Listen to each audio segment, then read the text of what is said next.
Où va le Niger? Le premier ministre du Niger et ministre de l'économie et des finances, Ali Maman Lamine Zeyn, vient de faire une déclaration très importante. Le Niger va créer maintenant 2 sociétés pour gérer son uranium. C'est important. Et qu'est-ce qui se passe au niveau sécuritaire, au niveau économique? Où va le Niger? Quel cap a été amorcé par les dirigeants actuels du Niger? Frères et sœurs, ça ne se passe des commentaires, on écoute. C'est important. Vous devez véhiculer parce que les choses bougent du côté du Niger. Partagez la vidéo, on écoute ensemble. Merci. Mesures prises, notamment la création de 2 sociétés pour gérer nous-mêmes notre uranium, pour gérer nous-mêmes notre pétrole, pour gérer nous-mêmes notre or. Cela vise à permettre à notre pays, lui-même avec ses fils, de gérer et de mettre à disposition les ressources pour le bien-être des populations nigériennes. Il vous souviendra que notre pays, nous avions connu des sanctions extrêmement pénibles suite à l'avènement du CNSP au pouvoir, des sanctions qui ont négativement affecté l'économie de notre pays, mais des sanctions qui n'ont pas réussi à émousser la résilience de notre peuple.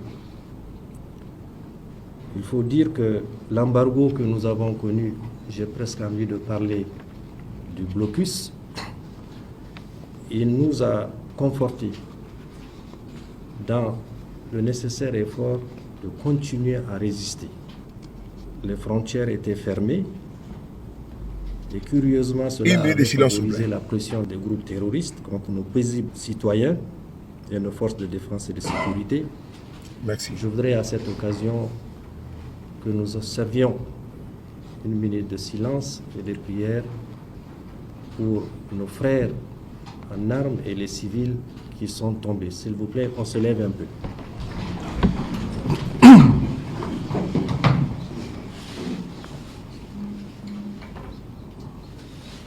Je vous remercie. Nous prions Allah subhanahu wa ta'ala qu'il leur accorde le paradis éternel, que leurs familles reçoivent l'expression de notre parfaite solidarité. Les sanctions punitives que nous avons connues également ont porté sur la séquestration de nos biens financiers, de nos ressources financières. Il faut le rappeler. Les institutions communautaires auxquelles nous appartenons et auxquelles nous appartenions, notamment la CEDEAO, l'UEMOA, la Banque centrale, avaient pris en otage les ressources des paisibles citoyens. Rappelons-le, ce sont des impôts collectés sur nos citoyens, déposés dans ces institutions qui ont été pris en otage. Il s'est également ajouté la suspension de tous les concours financiers. Quand on parle de concours financiers, il n'y a pas que des dons que nous recevions. Il y a également des emprunts que l'État contracte. Tout ça avait été gelé pendant un certain temps. Grâce à Dieu, cela a pris fin, mais ça n'a pas manqué de continuer à exercer des pressions sur nos finances publiques, sur notre économie. Je voudrais donc saluer ici le soutien indéfectible du peuple nigérien dans son ensemble, qui avec dignité, avec abnégation, avec sagacité, est resté fermement attaché à la souveraineté de notre peuple et pour une indépendance véritable. Il convient de rappeler que malgré les difficultés qui nous sont imposées, les moyens financiers substantiels nécessaires pour faire face à l'insécurité qui nous est elle-même imposée, le CNSP et le gouvernement, sous la conduite du général du brigade Abraham Tchani, chef de l'État, maintiennent l'État debout. Je dis bien debout. Et se lancent progressivement dans l'amélioration continue des conditions de vie des populations. C'est dans ce souci permanent de recherche d'une vie meilleure pour nos populations et d'écoute des préoccupations des Nigériennes et des Nigériens, conformément à la vision du chef de l'État, que d'importantes mesures ont été prises. Je voudrais, avec votre accord, rappeler. Il y a eu l'abattement de 25% des droits de douane à l'importation du riz. Évidemment, quand on fait un abattement, c'est autant de ressources que l'État accepte de perdre. Mais ce n'est pas une perte, puisque ça va au bénéfice des populations. Il y a eu l'acquisition et la vente à prix modéré du sucre et du riz. Les dispositions qui avaient été prises à la veille de l'exercice d'un des piliers de notre religion, notamment le mois de Ramadan, ont permis à notre pays d'échapper à un autre coup qui était préparé. Il fallait qu'on fasse Ramadan sans sucre, sans riz. Et le gouvernement avait effectivement contourné ce piège qui avait été tendu. Nous avions acquis et cédé à prix modéré ces denrées qui étaient très importantes pour la circonstance. Une autre mesure, il faut le rappeler, c'est la réduction des prix des hydrocarbures. Vous savez, notre pays a employé son hydrocarbure à partir de 2011. Depuis cette période, à ce que je sache, il n'y a pas eu de baisse sur le prix à la pompe. Cela peut s'expliquer par justement des circonstances. Le général Tchiani a tenu à ce que cette fois-ci, nous puissions travailler à diminuer le prix à la pompe pour que le peuple nigérien puisse en bénéficier. Je pense qu'ensemble, on a fait la lecture de l'effet que cela a eu sur notre propre consommation.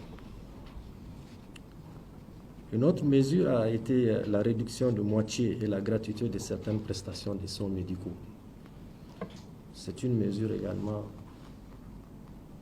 qui a été saluée, une mesure qui rejoint cet esprit, cet objectif de rendre notre population, de lui permettre effectivement de bénéficier de toutes les retombées appartenant à notre pays.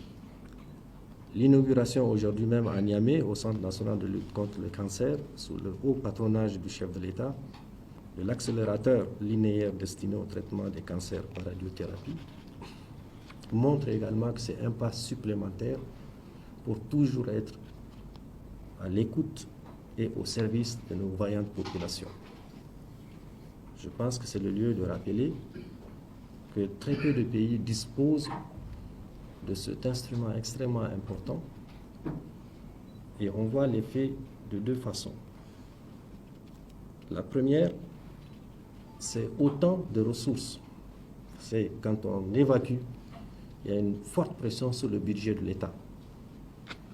Avec ce dispositif, Inch'Allah, nous allons parvenir à diminuer substantiellement le montant consacré chaque année pour évacuer les Nigériens qui souffrent de cancer.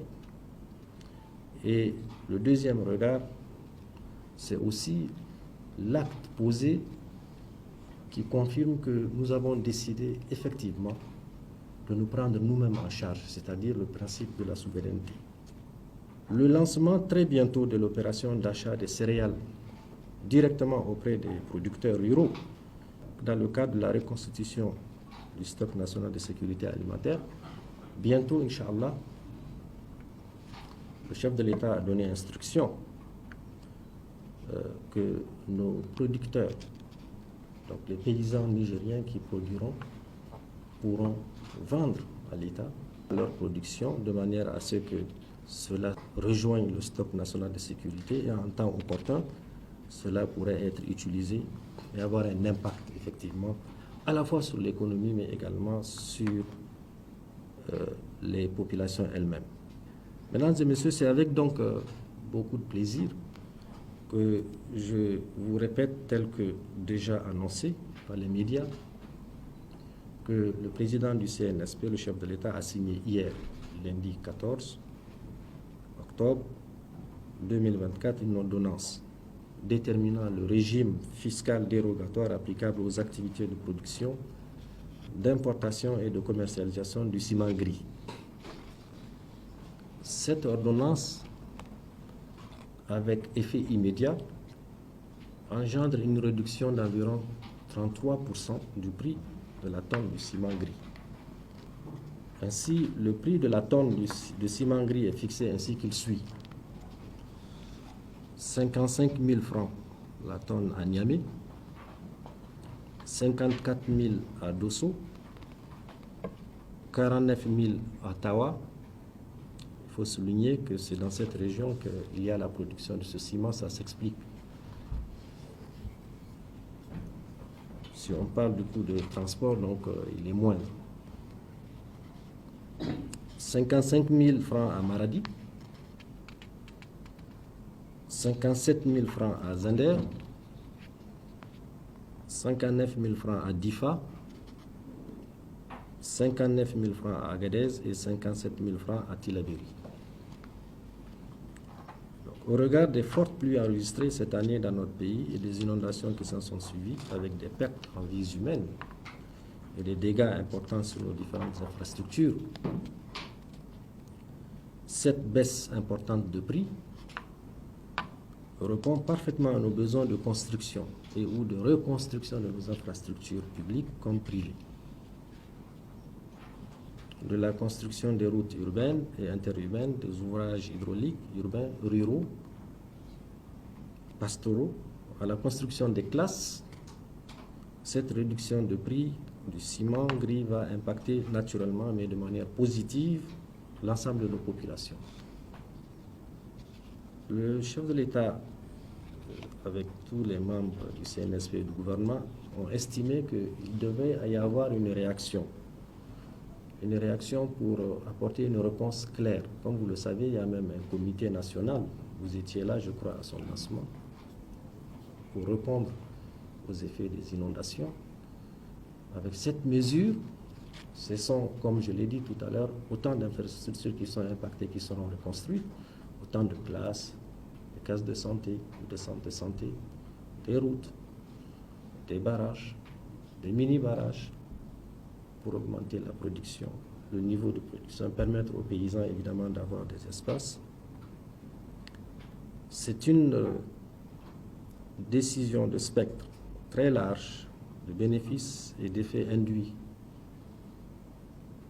Bénéfices induits à l'ensemble de l'économie nationale et qui représente également un effort substantiel du gouvernement, qui renonce ainsi à des recettes fiscales annuelles de l'ordre d'environ 3 milliards. C'est pour dire, avec le rappel de toutes ces mesures, que l'engagement ayant été pris par le CNSP, son président et l'ensemble des membres du gouvernement, par la grâce d'Allah est en train d'être exécuté. Tous les faits et gestes qui sont posés, tous les efforts qui sont faits pour permettre à l'État de prendre le contrôle de l'ensemble de ses richesses. Vous avez vu évidemment sur le plan minier, sur le plan pétrolier, les importantes mesures prises, notamment la création de 2 sociétés pour gérer nous-mêmes notre uranium, pour gérer nous-mêmes notre pétrole, pour gérer nous-mêmes notre or. Cela vise à permettre à notre pays lui-même, avec ses fils, de gérer et de mettre à disposition les ressources pour le bien-être des populations nigériennes nous-mêmes. Donc voilà, en peu de mots, mesdames et messieurs, l'objet de la rencontre de cet après-midi, pour partager avec vous et vous dire tout ce que nous avons fait, ce que nous comptons poursuivre pour répondre aux attentes de nos populations. Je vous remercie.